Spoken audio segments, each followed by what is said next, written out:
आप देख रहे हैं इंडिया पब्लिक खबर और मैं हूं अर्जिता। दिल्ली पुलिस की स्पेशल सेल को बड़ी सफलता हाथ लगी है। स्पेशल सेल ने दिल्ली में बड़े आतंकी मॉड्यूल का पर्दाफाश किया, जिसके बाद से कई अहम खुलासे हो रहे हैं। जांच में पता चला है कि पकड़े गए 6 में से 2 आतंकी हाल में पाकिस्तान से प्रशिक्षण लेकर लौटे हैं।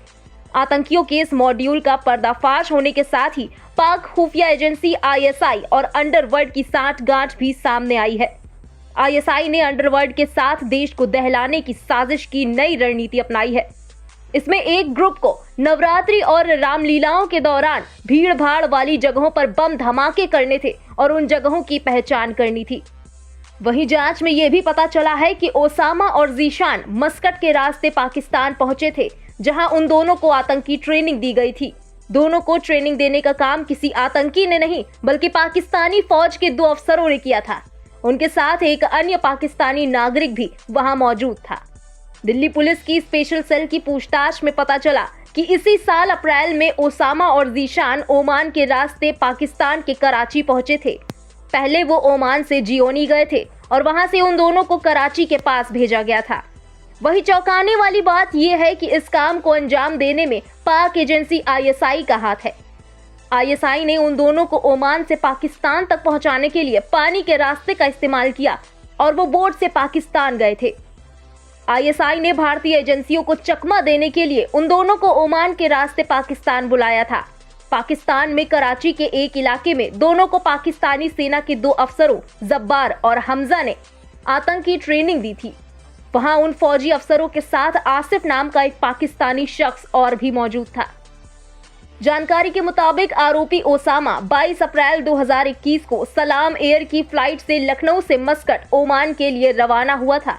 वो मस्कट पहुंचा, वहां उसकी मुलाकात प्रयागराज यूपी के निवासी जीशान से हुई, जो पाकिस्तान में ट्रेनिंग हासिल करने के लिए भारत से वहां पहुंचा था। उनके साथ 15-16 बांग्ला भाषी लोग भी शामिल थे, जो शायद बांग्लादेश से आए थे। उन्हें अलग अलग ग्रुप में बांट दिया गया था। जीशान और ओसामा को एक ही ग्रुप में रखा गया था। इसके बाद अगले कुछ दिनों तक उनका सफर चलता रहा। कई छोटी समुद्री यात्राओं के बाद और कई बार नाव बदलने के बाद उन सभी को ग्वादर बंदरगाह पाकिस्तान के पास जियोनी शहर में लाया गया, जहां उनका स्वागत एक पाकिस्तानी ने किया, जो उन्हें पाकिस्तान के थट्टा में एक फार्म हाउस पर ले गया। उस फार्म हाउस में 3 पाकिस्तानी नागरिक मौजूद थे। इनमें से 2 जब्बार और हमजा ने उन्हें ट्रेनिंग दी।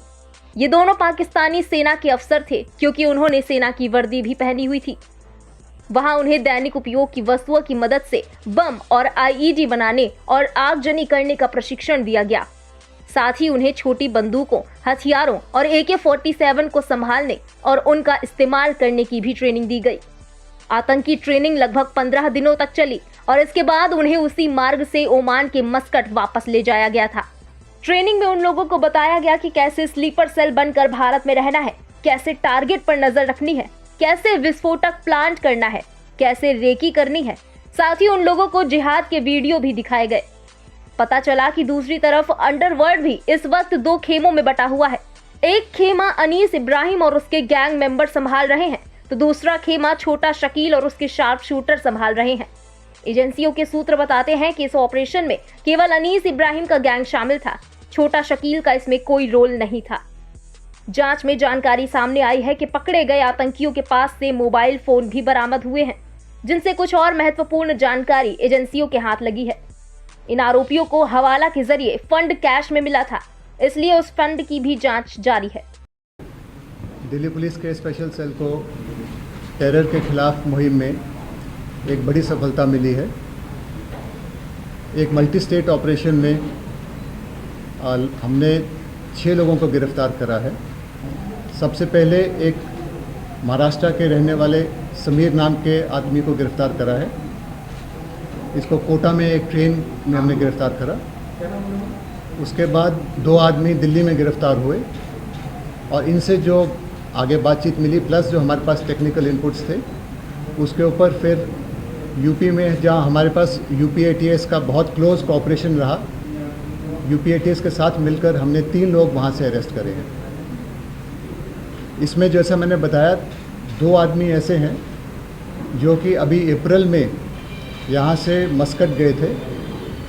यहाँ से वो बाई एयर गए और वहाँ से मस्कट से इनको by ship and boat Pakistan ले जाया गया। वहाँ ग्वादर पोर्ट के पास एक फार्म हाउस में इनको रखा गया और जहाँ पर कि इनको एक्सप्लोजिव बनाने में और साथ में fire arms including AK-47 handle और फायर करने की ट्रेनिंग दी गई। ये ट्रेनिंग लगभग 15 दिन की थी और इस ट्रेनिंग के बाद ये लोग वहाँ से वापस मस्कट आए। इसी के साथ इस वक्त की खास खबर में फिलहाल इतना ही। देश और दुनिया की बाकी तमाम खबरों के लिए सब्सक्राइब करें इंडिया पब्लिक खबर के YouTube चैनल को। वीडियो को लाइक करें और ज्यादा से ज्यादा शेयर करें।